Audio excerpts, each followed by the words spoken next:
All right. Hello, everyone. My name is Jeff Rogers. I am the virtual CIO over here at In-Telecom.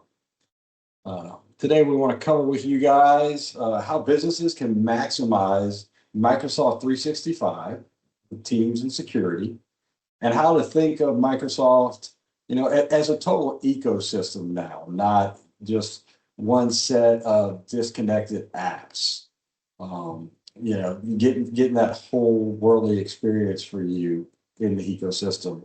This session is really designed to be practical, why it matters, and what good looks like in a Microsoft ecosystem.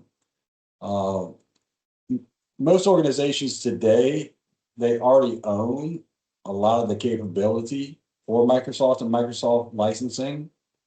We just want to talk and get you that return on investment that you've already made into those licenses. So joining me today is Nic. So I'll let Nic introduce himself now. Thank you, Jeff. Hi, everybody. I'm Nic Tessitore. I'm a solutions architect for In-Telecom.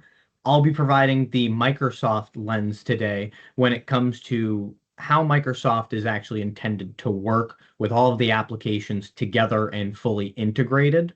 A lot of businesses aren't aware that when you purchase Microsoft licensing or you set up a business environment, you get a lot of different applications that all work and talk together. So we're going to go over today how you get to a fully integrated environment, and of course, what happens when you're not in a fully integrated environment. Awesome. Thank you, Nic. So let's go to the next slide, and we'll start with why Microsoft 365 strategy is a business imperative in 2026. Microsoft now, with all the elements they provide, it can really be looked at as like the backbone of a modern business, because you have everything from Teams. Teams, we use Teams, and most of our clients use Teams for, I'd probably say, 80% of their collaboration. The rest would be done usually through emails. You even can buy Teams phones now that can tie into your Teams apps, and you can make those phone calls. So looking at it as the entire backbone of your office environment, and it's the hub for your working teams. You can create those groups, invite a bunch of people, and it's great for the collaboration aspect. But at the same time, security and compliance requirements continue to increase. As Microsoft increases that footprint to allow your workday to go better, faster, and smoother, we also have to make sure your security is in place, so you're not releasing things that you shouldn't be on these team chats to somebody who might be outside of your organization. So we really need to make sure that the security is aligned, and we're taking all the precautions that are needed. One of the biggest missed opportunities we see is organizations not maximizing the tools they already pay for. So they're getting the licenses, they've been sold the license, they've got an E3, they've got an E5, they got Microsoft, maybe you've gotten that new Microsoft special E7 license. I don't know how high they're going to go up with all these, Nic. Kind of like how they used to, how they like to name their operating systems in the past. Keep giving them numbers. So we're seeing a lot of companies that'll buy these, and they don't have anybody doing that license review. At one time, you might have had 50 employees, and now you have 45. You're still paying for those 50 licenses, or you're paying for those licenses, and they might have the Teams add-on. You're paying extra for that Teams add-on, where if we upgraded you to a full E3 license with Teams included, it could come out cheaper for you. So we really want to unlock that, strategic ROI with making sure that your licensing you're getting the complete use out of that license that you're paying for, and that you're not wasting or have ghost accounts that have been sitting out there for years. Wouldn't you agree, Nic? Yo, absolutely. To build on that, because you hit on quite a few important things. The amount of sprawl we end up seeing in environments when it comes to licensing and either overlapping what kind of applications they have or what tool sets they have is incredible. And that's a big hit to a budget when you're wasting funds on things that are all overlapping. Microsoft's platform is designed for integration. So we're looking at identity, devices, all of your collaboration, data controls, they all reinforce each other and they work together. We have Entra where our main identity is. When you get a license and apply it to a user, it opens up all of those different avenues for each user and the entire organization. A lot of people don't even use their OneDrive or their SharePoint storage. They're only chatting in Teams or sending chats in Teams and emails. That is a big initial win that you see when you walk in the door and you look at licenses and you go, hey, why do you have 600 E5, 300 business basic, and a whole bunch of exchange plans? All your licensing has email. It's super common that we're overlapping and we just don't know how to integrate all the tools to say, maybe we don't need a third party. Maybe you don't need this extra license. It's all in the sauce. You just got to see what the ingredients are. That's definitely true. That is definitely true out there. Getting everything that you use for. You brought up that Teams, and I know it's called Teams, and it's a chatting platform, and you really want to see people get the full use out of that with the sharing of documents, the sharing. In our office, we've got this really cool thing, and Nick's seen it. It's called a Teams whiteboard.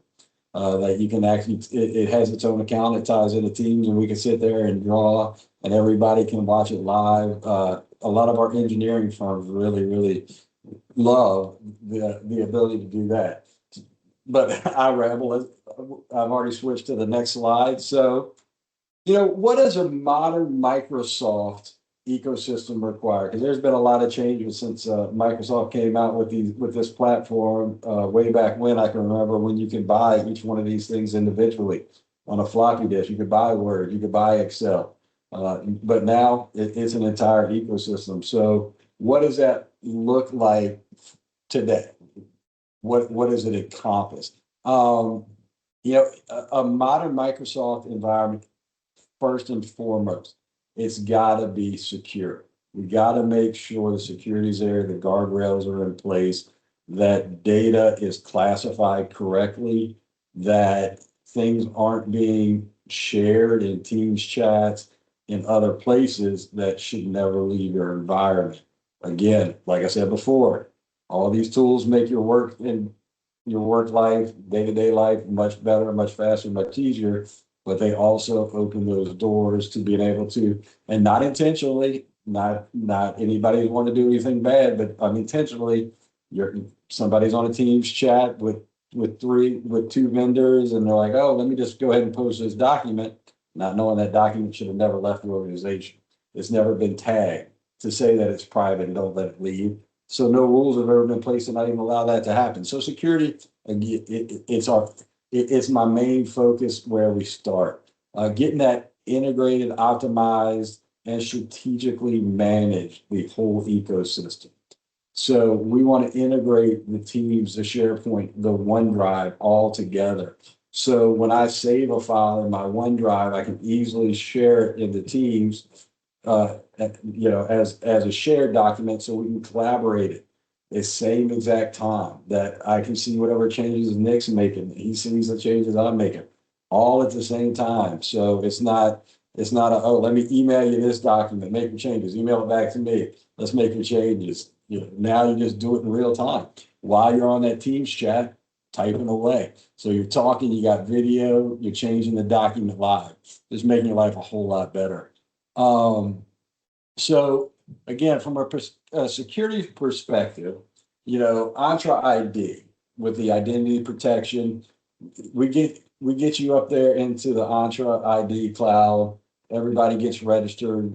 We start setting the rules to make sure that only the people that should have access to certain things get that access. And it's Microsoft Active Directory, if you were familiar with it, on-prem, and it's still used. It's still out there with some organizations.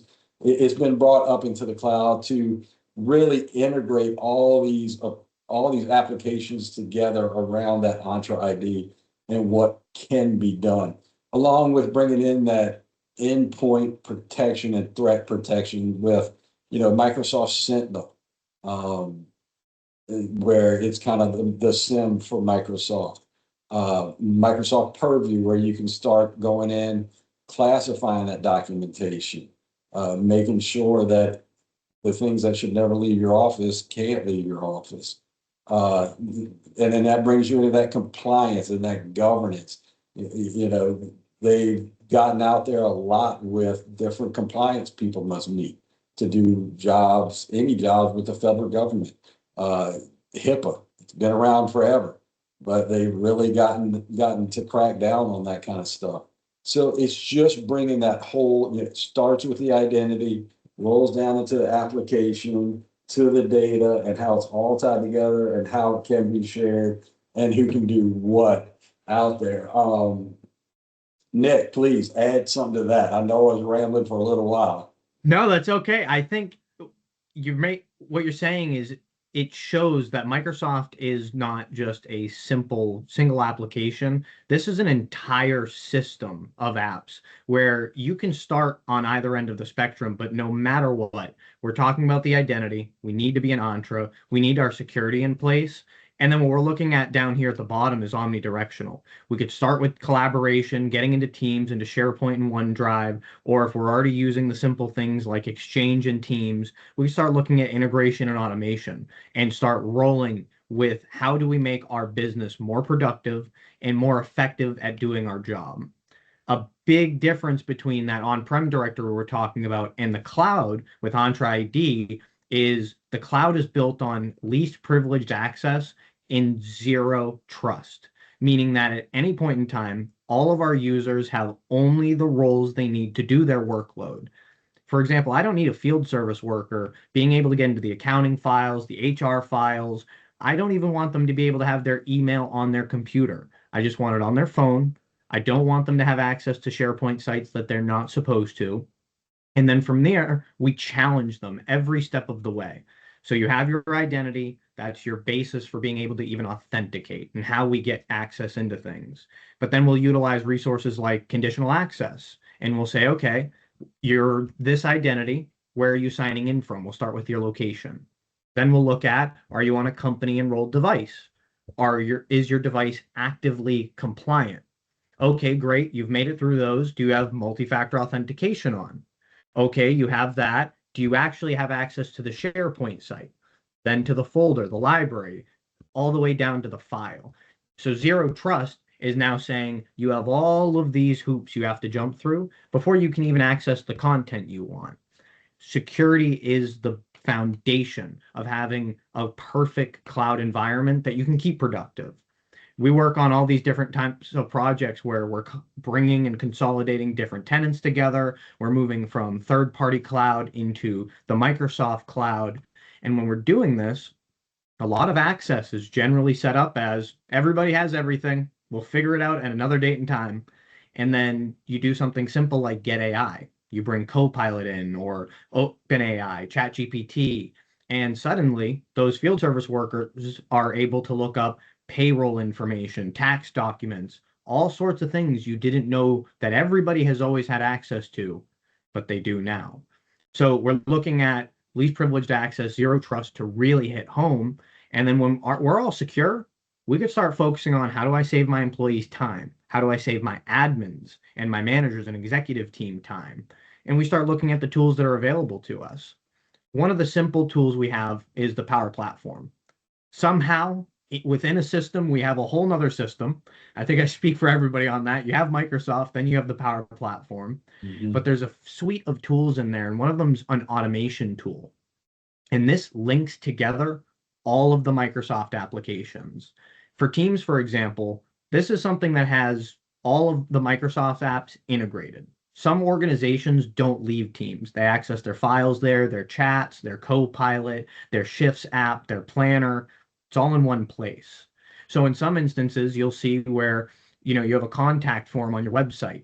Somebody submits that, Power Automate grabs that, takes it and documents it into an Excel file, and it also sends you a Teams chat with all of the information on it. These automation tools connected 3 different Microsoft apps that I'm paying for, I have access to every day, but it's taking a bunch of the manual work out of it where somebody gets the submission, somebody documents it, then they move forward and send it via Teams. And we're starting to save time. So there's a lot that goes into the modern Microsoft ecosystem for sure. I think that's obvious. But when you build it out, it is an extremely powerful tool for businesses. Yeah, you're right about that, Nick. And nothing excites people more than the word AI. And That's right. we're gonna cover it. Don't worry, we're gonna cover it in this too at the end. Not in any great depth, and we're only going to be looking at Copilot because we could never cover every AI that lives out there. And since we're talking Microsoft, we figure Copilot's the one to talk about. Well, yeah, we're definitely going to get into that a little bit later in this presentation. So let's go to the next slide here. So kind of thinking of this in an easier way, kind of more of a simplified way is, what are the 5 pillars of a strong Microsoft ecosystem? How do you build that perfect sandwich? How do you get those 5 pillars to hold your building up and make sure that it is doing what it needs to be doing? Well, and I know you're going to hear a few more times from us in this meeting, and you might get sick of us saying it, but it's just it has to be there. You start with that identity and access management that Nick was talking about before. You make sure you type it, you tie your Entra ID in, so I know that this is Nick, because he told me he's Nick. But then I'm going to have that multi-factor authentication, so I know nobody's pretending to be Nick, because I'm making Nick do 2 things. I'm going to make him type in his password. I'm going to make him, pull up an authenticator app on his phone. I'm going to make him do a couple of things so I can say, okay, you're telling me you're Nick. Now let's prove that you are Nick. All right, you are Nick. I believe you because you've done that MFA. Now, Nick, what can I give you access to? You can get to that file, Nick. You can't get to that one, sorry, because we've got that conditional access built. We've got that security in place. Like Nick was talking about, you are a field technician. You don't need to get into the HR files. So we're going to go ahead and block that and right away with those accesses. And then you get into that collaboration and productivity that we've been talking about. You make the whole entire ecosystem work for you. You don't just do, a Word document and then you go tell somebody about the Word document in Teams, and then you email the Word document to them, and then you wait for them to reply back. You create the Word document, you create that group in Teams. Me and Nick are going to create a group. We're going to call it whatever project we're working on. We're going to start putting the documents we need in there. Not worried about it. Why? Because we have our security in place. It's not going anywhere. It's not going to leave our organization. We're going to start collaborating on those documents live. We're saving so much time for not having to wait to get responses back and forth by taking advantage of that entire ecosystem. And security and threat protection, because making sure that Nick's who he says he is, that's great. We're doing everything we can with our employees, but we also got to protect from those bad actors out there. We're going to need that defender. We're going to need that Sentinel-1. We're going to need that endpoint security. We're going to need, a SIM going out there and making sure that if somehow somebody breaks into your environment, something happens, somebody clicks an email they shouldn't have, that we've got that protection in place to stop that in its tracks, to not expand and cause you a lot more problems in the long run. Because again, as you bring everything into a collaboration, unfortunately, you're opening yourself up to more security problems. So, but we're going to make sure you have that in place. You have those next generation, firewalls in place. You have that enterprise grade security system on all your endpoints. You're not just using whatever cheap antivirus was out there at the time or whatever you've been using for the last 5 or 6 years. So, that's pillar 3. Then we go to that data governance. So we've got our security in place. We know who they are. We've got our collaboration together, our productivity, that data governance and compliance. That's where you set the I've talked about it a few times. You go in and you tag all your files and you say, these are confidential. These cannot leak. These files might contain social security numbers of employees. These files might contain credit card information for our customers. And then you're bumping up against PCMCIA. But we're going to go in and we're going to classify that data. We're going to tag that data. We're even going to make sure we have retention policies on this data, because in certain fields, in certain industries, you might have to say, we only keep this type of data for 30 days. Well, if you say that, you only keep that type of data for 30 days. It's not, well, it's 2 years old, but it was over 30 days and we didn't think we needed to do anything with it, because that's when you can cause yourself a whole lot of problems. And then we're going to get on to, you know, that identity and access again. And I know, and look, Nick, he's our Power Automate, Power Apps guy. He's my guru. He is the Power BI. He is the man. So I'm going to stop talking and let him just go on about this one. Have fun, Yeah, Nick. thank you very much, Jeff. It's surprising how many organizations either outsource this and are actively paying for it in Microsoft, or they genuinely do not know it's available to them. And I was hitting on it a little bit in the last slide about how the Power Platform is its own system. It's ginormous. And there's a couple of applications in there that change how organizations work. You have Dynamics 365, which is a part of this. You have Power BI, which is analytics. So it's all your BI data, business information or business analytics on, it could be any kind of data. A lot of people, you'll see it for financial firms or in general financial departments. It is huge. But Power BI is able to ingest large data sets. As long as it's tabular or it's in a table, I mean, it can be any kind of data. It can be text, it can be numerical, and it creates visuals for you.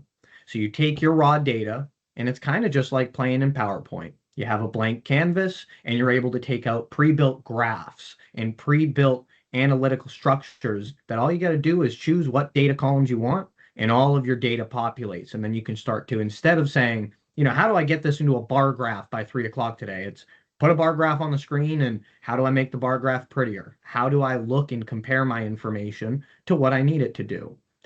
It is just like Well, Excel in Nick, the I fact. tell you what, I love that. Let me throw a scenario at you. And I know Yeah. probably nobody ever has, and this never happens to anybody out in the world.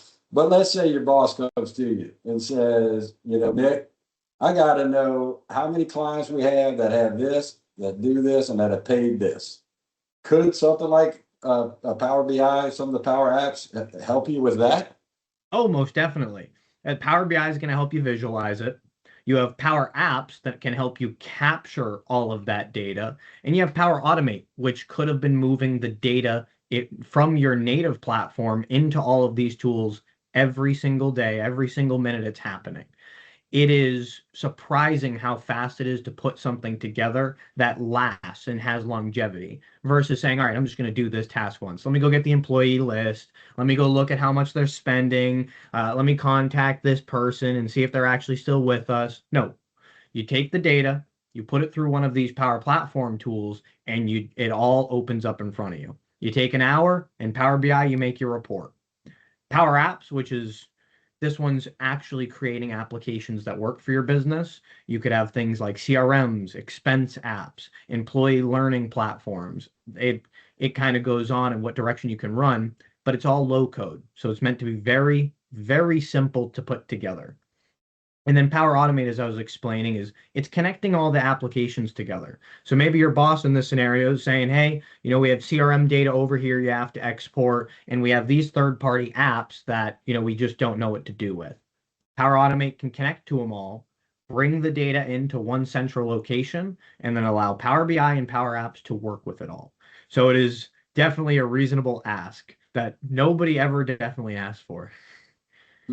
Yeah, and if you've done the pre-work and you've gotten it set up, we're not saying that this is a painless lift and it's the easiest thing to do in the world. But once you've done the pre-work, when you get asked those questions, you're already there. You're 30 seconds to a minute to being able to answer those questions, to get Exactly. that data, and you're looking like the hero to the person asking the question, the accountant, the lawyer, or just somebody in the C level wanting to know right now, needing those answers. And I'm sorry, Nick, was that all you had about the Power Apps and the About Power the Automate? integration and automation, the one thing I wanted to bring up on security, because you were hitting on some really good points as you went across the reason we structure it this way. A lot of small to medium-sized businesses think in the mindset that we're not a target. There's no way we're going to be the ones that get breached. But these controls are specifically designed for them because they are the ones that happens to. You get an email that you click on a link and it steals your MFA. If that's the only thing you have protecting you and they copy and paste that in their browser everywhere, suddenly they get to your Teams and SharePoint, they get into your endpoint itself, and it's a disaster. So these pillars are built based on every avenue of Microsoft you have to focus on. You can't ignore them. Yeah, you were definitely right about that, Nick. And sometimes I will stray off the beaten path to talk about something else in these. And just to bring that up, like you talked about the security and people with, well, we're too small, nobody's going to care about us. It's not just you're protecting, it's also the data you have, the Right. data that could lead to causing someone else problems. And with the invention of AI, and trust me, the bad actors are using AI to its fullest extent. You don't have to have people who are very skilled at all anymore to try to break into your environment. It's as easy as going into an AI and just start throwing whatever they can at you, be it, attacks on your equipment, just phishing emails. The phishing emails have become incredibly advanced. You're not looking for those bad grammatical errors anymore and the things that don't make sense. They can just churn out 10,000 different emails in under a minute, just targeting your industry and send it. Like I said, you look at it as it's not just you're protecting, it's your company's profile. It's your client data. It's, Right. what kind of problems could that cause your client in life if you lost their data? So, like I said, sometimes me, Nick, sometimes I'll veer off the path we're talking about when you make a good point like that. Yeah, but it's a critical thing to think about because it's the importance of why we actually focus on this stuff in Microsoft. And a lot of times you set this stuff up and it never gets put to the test, but it's the one time that could have cost you all your operational revenue and you're out on the street, you're done. Mhm. Yeah, and unfortunately, you hear about the breaches of these big corporations every day, and how they had to pay these $1 million settlements and these $1 billion settlements, and they keep going on afterwards. But what they don't talk about is the little industries that get hit. The last I read, somewhere within the 70 to 80 percentile range of businesses under 50 employees that were affected by a cybersecurity incident. Within a year, they're out of business. Yep. They can't recover. They don't have the coffers like these big organizations do to bring in the attorneys and settle the lawsuits for millions and basically walk away unscathed. Right. You're dealing with the same thing. You just don't have that $1 billion umbrella policy and a great cyber insurance policy that some of these places have. Yeah. All right. Well, are we ready to move to the next slide, Nick? Let's do it, sir. Let's do it. Let's see what's coming next. All right. So, how do you build the foundation correctly? The foundation of the Microsoft ecosystem. Um, it's a strategic assessment. It's going in there again. I know y'all have heard me say it before. It's getting that identity management set up. It's getting those authenticated controls set up, making sure that everybody is adhering to those controls. Like I tell people, it does no good if everybody in your organization is using MFA except the top three people. If they're not using MFA, then then you might as well not be using MFA at all. Because you're just gambling that they wouldn't be the ones that would get hit. And so it's making sure that these controls are throughout the entire organization, that you're not leaving the holes in there for somebody to easily get through now. And the architecture and design. You know what, Nick, I'm gonna let you talk about the architect and design. Yeah. And since that is your dojo. Yeah, as the solutions architect, I like to fall in that category. The architect and design is all based on what is found in the strategic assessment. Because as we're talking about, again, Entra and authentication controls, we're looking at it from the bird's eye view. Everything that's right and everything that's wrong inside of an environment or an environment that doesn't exist yet, and we're creating from scratch. So starting with secure device and endpoint management, secure identities and secure data is unparalleled with how important it is.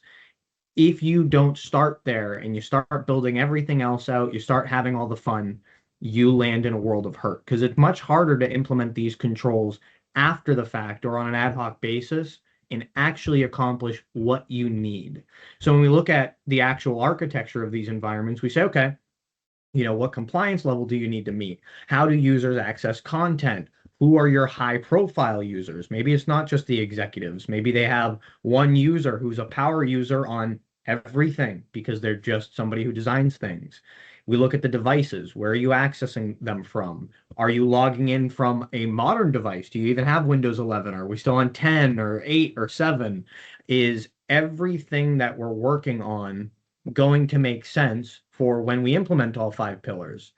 And from there, we can start to say, all right, let's actually design it, roadmap it, and make the decision, is this going to be what the environment looks like? Do we want to make it where people can't share certain things externally from certain locations? Is that just going to make life too hard or too secure? In some instances, there is a world of where an environment is too secure. You can only log in from one location at one IP. You can only access one file and no sites, and maybe your device can't open anything but the browser. But in 99% of situations, you're not operating too secure. You do need more security. And that design phase is where we focus on that. We also focus on the whole productivity side of it.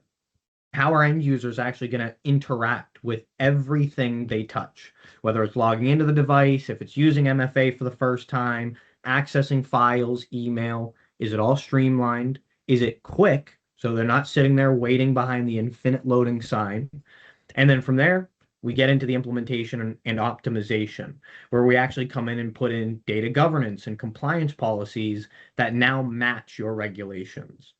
Purview has a built-in compliance manager, which is great, and Defender has a built-in secure score, both of which can be used for insurance. God forbid a breach ever does happen, and you provide these things and say, hey, we've implemented all the controls, we did everything we were supposed to do, and this is what happened. In And some you have your instances, cybersecurity policy already in place. exactly. You can't buy it after the fact. You can't buy it after, right? It's right. all too common. It's like auto insurance. You can't get it after the accident. Hey, I just crashed my car and then a tree fell on me. Can I get health and car insurance today? No. But that's generally when people start to look at it, whether it's your MSP has cyber liability insurance or you have cyber insurance, if you're going to be able to survive it, these scores matter. If you need to be, GDPR or CMMC or NIST compliance, and in your compliance manager, it says that you are, it shows all of the controls have been implemented. You have a way to audit the things that aren't Microsoft bound for your compliance. Not only are you helping yourself in the long term, but you're making it where all of this is easy to track. If forensics ever needs to come in and say, where did these events happen? Okay, you were compliant. Why is your secure score so low? Did you actually enroll your devices to Intune? Are all users using modern authentication protocols? Do they have MFA assigned, the basics? And then from there, you can always track down where are these avenues that we need to support. Ongoing support and governance is always necessary. When you get complacent with technology, falling behind is risk. It's not, oh, I'm just not using the new cool AI today. It's every month, every week. the tech cycle has changed from where we're evolving every 10, 20 years to, every 6 years. We're entering a complete new stage of where we are technologically. And that window keeps getting smaller. I wouldn't be surprised if it's a year now at this point. So being able to have strategic teams and collaborative architecture is important. Are you understanding how the apps around you are changing? Are you understanding the threat landscape? How people are trying to breach your environment and get to your end users or your devices and your data? And are you actually making changes? We look at every modern compliance standard, and every single year there are new regulations put in place that you have to abide by. If you look at NIST or CISA, those are always coming out with new information of these are regulations you have to have. If you don't have them, you're no longer compliant. And that's because it's the only way to keep yourself protected. These four items together make for the perfect foundation for a Microsoft ecosystem. And it all starts at looking at it from a strategic assessment and saying, what do we need? Where do we want to be? And how do we get there? Yeah, yeah, no doubt, no doubt. Years ago, being in this field for a couple of years that I have been, we used to have to explain to people, we called it the, security productivity seesaw. As security went up, productivity went down. And as productivity went up, security went down. And Microsoft identified that years ago and said, if we're going to create an ecosystem, we can't be on the seesaw. We can't have high security and less productivity anymore. That's not the world we live in. So, and they've done really a great job, in my mind, and from what I've seen, of being able to set those controls, but still allowing you to be productive, not affecting your productivity. Now, sometimes people confuse productivity with, oh, I can't do what I want. And that's not productivity. That's stopping you from making mistakes that shouldn't be made, of releasing documents that should not be released. So it's not that you're so productive you can do everything you want, but it's now gotten to where you can place those security controls and still do your job very quickly and very effectively. It's not oh, every time I try to do this, I can't because there's security. We've already set that up for you. It's governed from the top down. So if it's in a place and you can look at it, you're going to be able to look at it. It's not that Nick put a file here and didn't share it to the right people.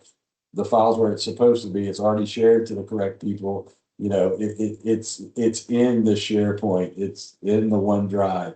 So everybody can look at it that already needs access to it. So they've really done a great job of just, making that seesaw as balanced as possible. With the and just to kind of go a little bit more with that governance, compliance, and collaboration, because that's really where I live too, is, it's an ongoing thing. You don't just, it's not a set it and forget it type of thing, because your business is not a set it and forget it type of thing. You're going to be bringing in new data. You're going to be bringing in new software. So compliance is an ongoing thing. It's something you keep up with. It's something that you regularly look at and make sure that you haven't drifted out of compliance by bringing something new in. It might have been a great software. It's something that really helped your business, but it was never looked at on a compliance level of, okay, well, where is the data in this software going? Where is it being stored? Is it, like Nick said, is it subject to GDPR? Is it subject to anything in, some of the Middle Eastern regulations where you can't have any of their data outside of their data centers? So you just got to keep up with that compliance and make sure that you haven't drifted outside of compliance. So if something ever happens, and we all hope and pray that it never does, and we've taken all the precautions we can. But if something ever happens, you can pull up those documents like Nick said and go, look, we did everything correctly. We were in compliance. It's just an unfortunate thing that they found the back door somehow to get into the system. But we were completely in compliance and doing what we wanted, and we checked on it. We kept it going. We kept it running well. And once you put it in place and you've done the major lift, keeping it going is not near as hard. Not at all. productivity is way easier than doing it all from scratch real fast. 100%, Nick. You are telling nothing wrong with that one there. I can tell you. Uh, are we ready for the next one? Let's do it. We talked a lot now, and we're within telecom, as you can tell, it's written behind me. So let's tell you, you know, what can we do? And in telecoms, not just Nick and Jeff.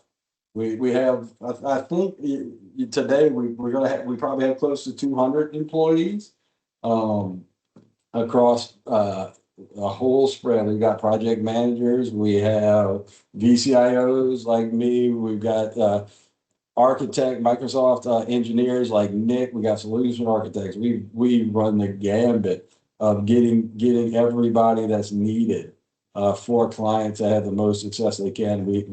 We have those people employed with us today. And so we just want to tell you how we can help you guys. And we can get into your Microsoft environment and we'll start making those assessments for you.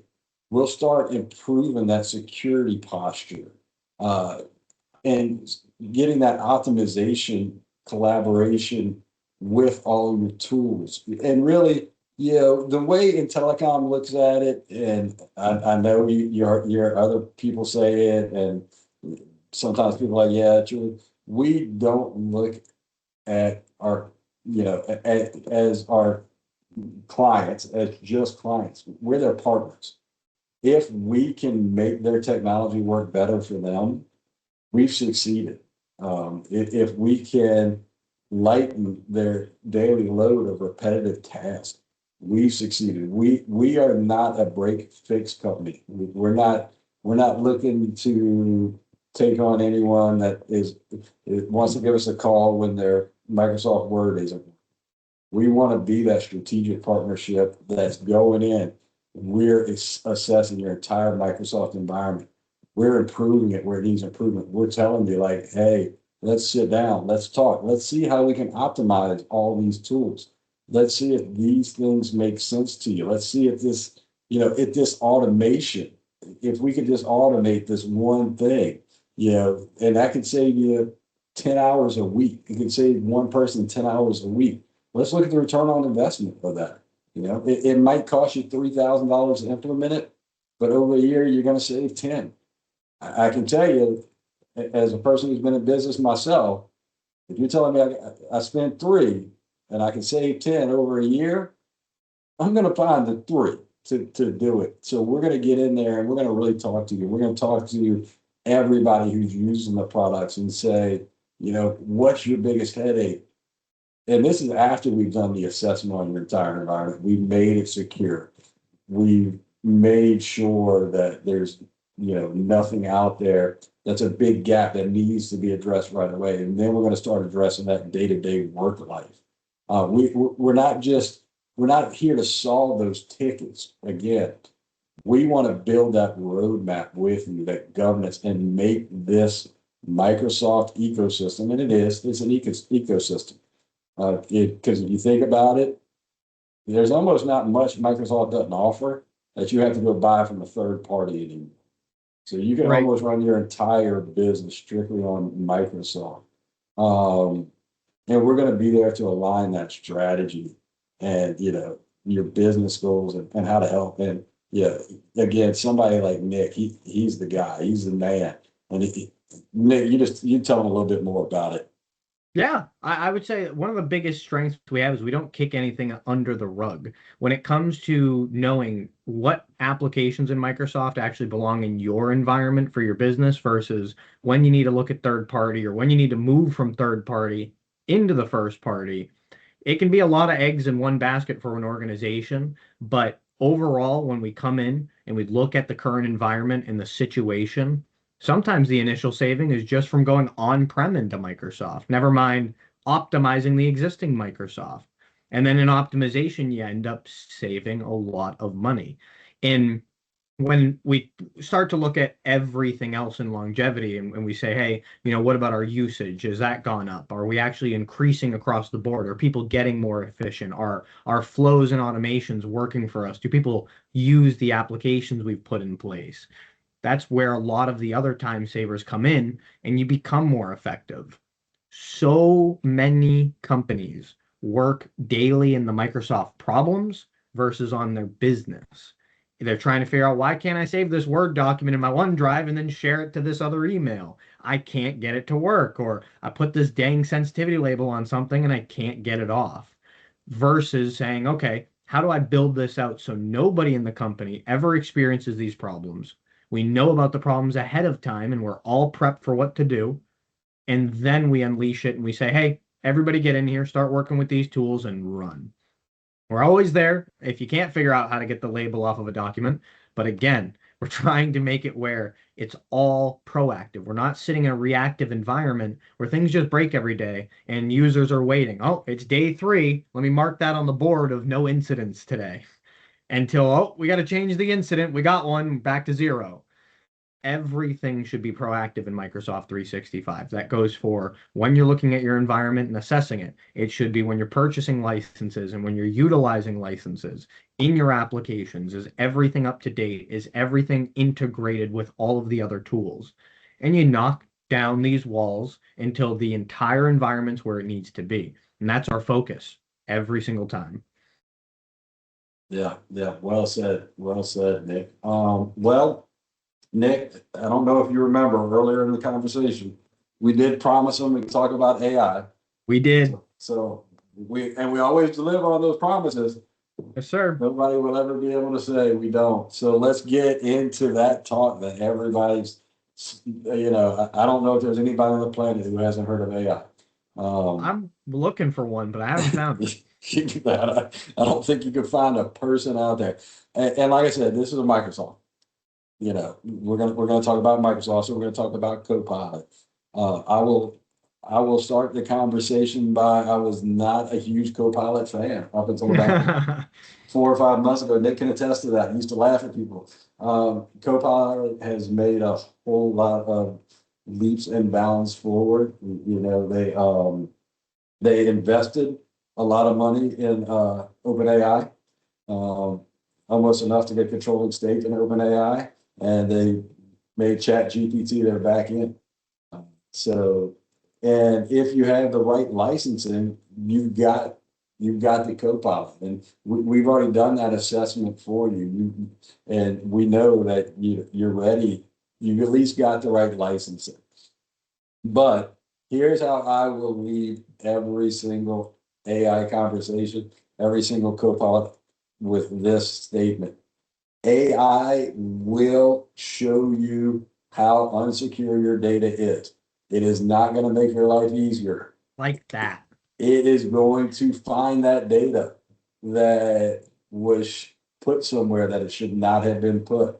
Because if I have Copilot and it's tied into my data, but my data isn't secured well enough, I don't have the guardrails built correctly, I can go in and I can say, hey, Copilot, can you find any document on the network that mentions anything about people's salaries?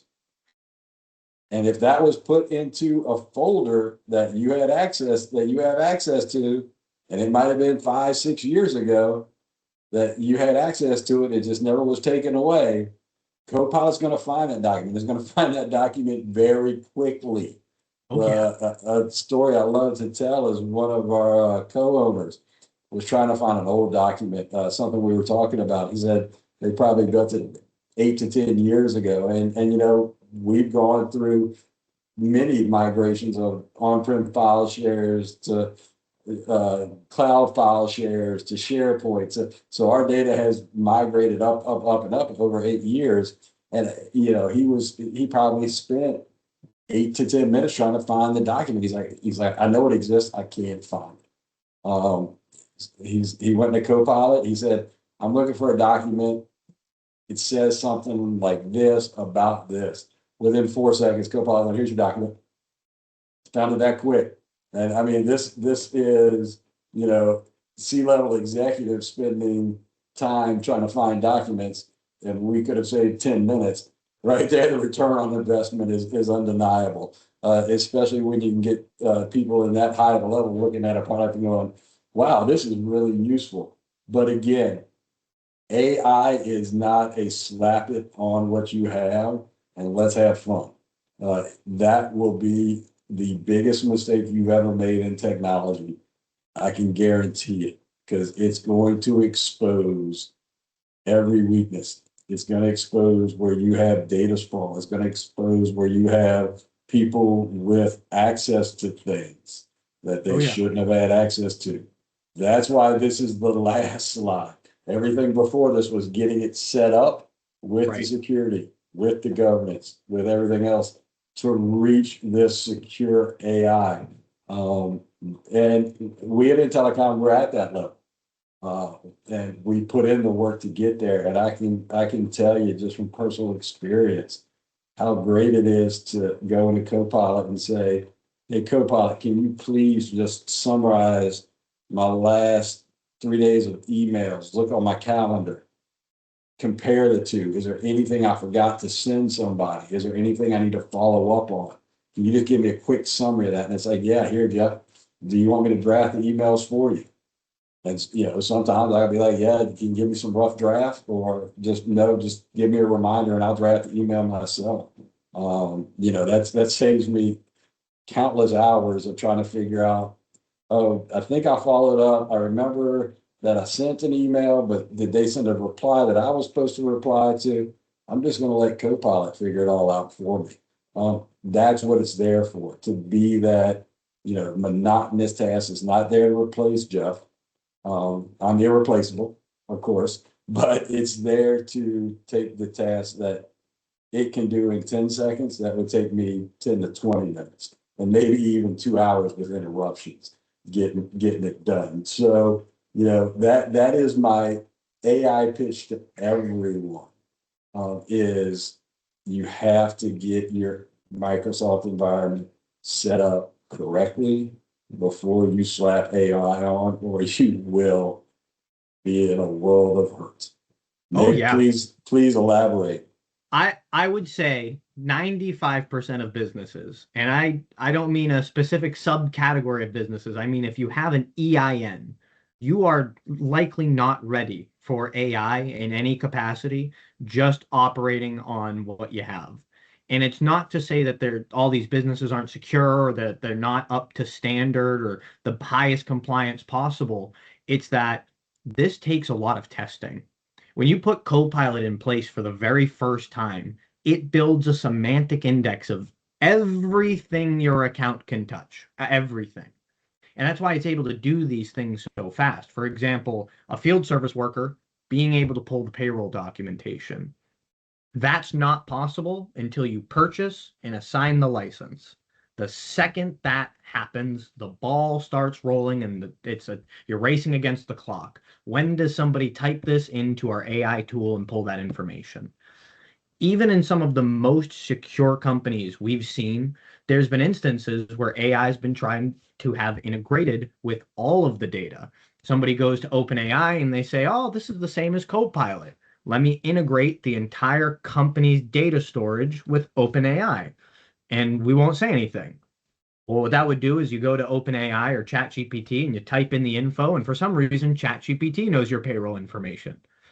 Copilot's distinctly different, and that's why we focus on it, because it locks your data down for just your business. Of course, internally, we've been talking about, hey, if you don't have the controls we're talking about in our major pillars or anything that we've talked about in the previous slides, you are likely ready to have problems. Somebody's going to find information they shouldn't, or they're going to access something and start digging down the rabbit hole. It could be bad. But Copilot is limiting what the third parties are not. Samsung had a major breach happen. I believe it was the end of last year, where their actual developers were using ChatGPT to make proprietary code. And they would constantly take all of their repositories, dump it in there and say, craft this, do this, blah, blah, blah. They were installing it onto their TVs. It was found as a gap in the code, and they were able to breach Samsung user accounts. I think it was sometime in November of last year. You can use AI for a lot of things, but it is not some foolproof item that you don't have to look back through, that you don't have to work with, and over time will learn with you. I share the same sentiment as Jeff on that one. I was one of the first people to get to touch Copilot when it was rounding around the corner into general availability, and I was in private preview, and it was awful. The first 3 months, I did not like Copilot. But as the semantic index grew and it started to say, this is what Nick's going to ask me, this is how he's going to ask me, and based on all of the chats we've had, this is probably what he's actually looking for. And the AI is going to get stronger and stronger each time with you. And then eventually you're going to realize you can start to create agents.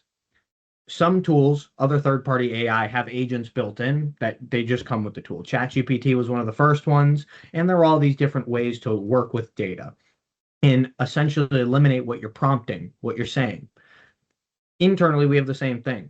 You have agents that connect to either specific data sources, internally or externally, whether it has access to the web, and then what can it do for you? Right now, if you go talk to an AI and you want it to write an SOW, you say, hey, I want you to write an SOW in this format, use this template. I want it to be in this tone, make sure not to do this and this and this. And here's the content, here's the customer name, etc. You've now given all of that data to a free AI and somebody else can now look that up. Whereas with Copilot, you can create an agent, you can ground that agent to be for SOWs, you can give it a template, you can give it all of the grounding information to limit what it can spit out or what it's going to put into the SOW items.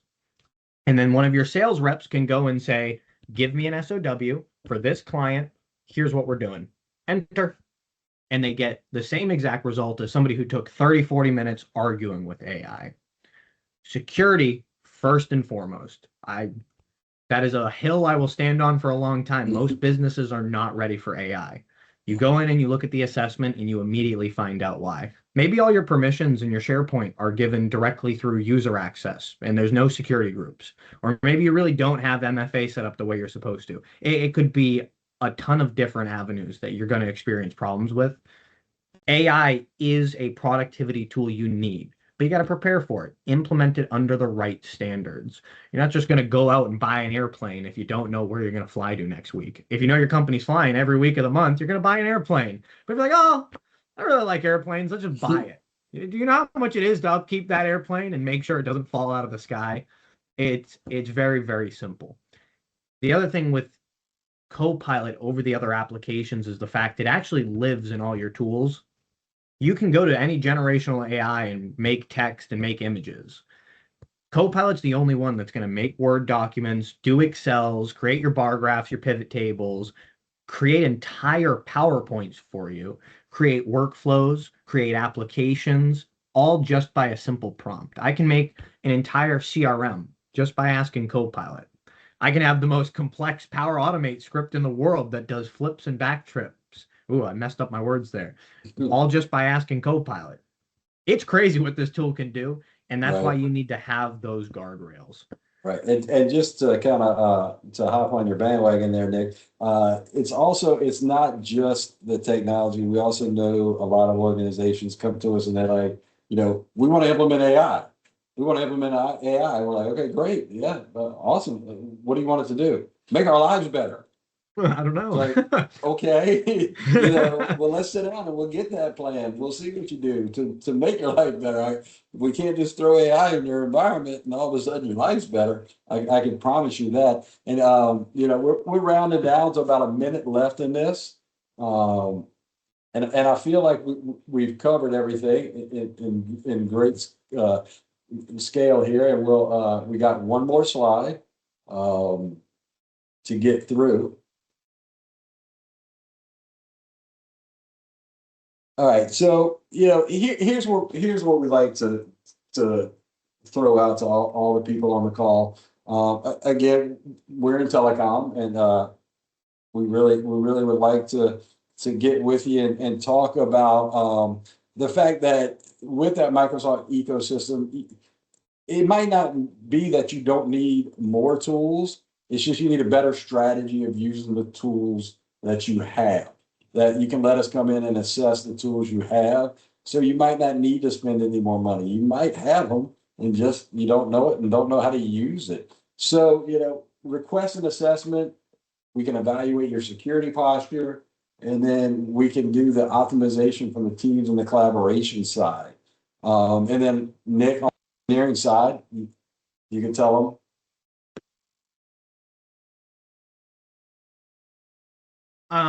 Yeah, when it comes to what we're looking to put out there is that assessment to make sure you know exactly what's going on in your environment and what we're actually going to offer and implement. Architecture and design is a big part of that. So when it comes to, well, what is the security posture we're looking at evaluating? What applications are you looking at? What are we trying to find?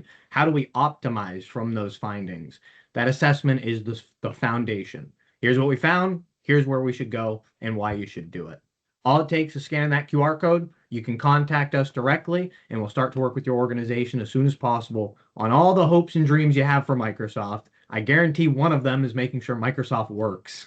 And then from there, you can focus on everything else. Exactly. Well, Nick, thank you so much for your time. It's been informative for me. I hope I was also informative, and I hope everybody got something out of it. Likewise, sir. Thank Have you, a great everybody. day, buddy.